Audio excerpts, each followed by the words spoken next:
Health issues are incredibly important to consider when it comes to generational trauma because what we know about the body and its wear and tear meter and the ways in which it can become so overburdened that it actually starts breaking down and loses its capacity to actually fight off disease is that from generation to generation, we have ways in which the body kind of absorbs, even from an epigenetic perspective, it absorbs um, certain ways in which it actually operates that can actually lead to disease over and over again. So, how do we use that from a healing modality? What we also know, just as you mentioned, is that there are ways to create reversals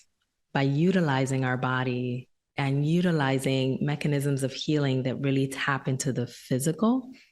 that can, if a person is already undergoing or experiencing a chronic illness,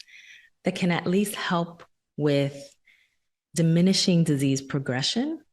or at the very least, help them to experience their bodies in a way that feels tolerable versus being overconsumed by pain or by discomfort.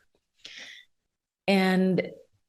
with that, it's going to be really critical for us to also consider the folks that may be at risk of developing a chronic illness but aren't quite there yet.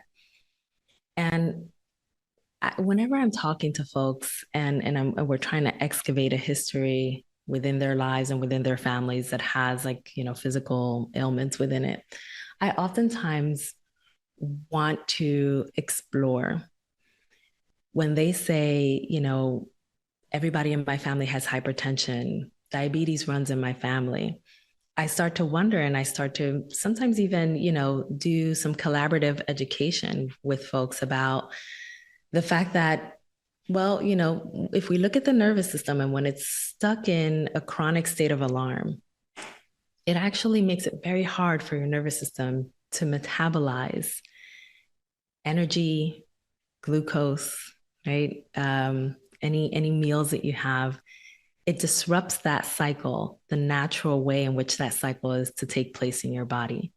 And over time, those epigenetic markers are going to start registering. Like, this is the way that we recycle, energy within this body. And so what can we learn from that? Typically, what I at the very least pose as a question for folks is knowing that information and understanding the levels of despair, of grief, of terror, um, and even deficit that have occurred within your family line. Could we, just to get curious, perhaps pose the question: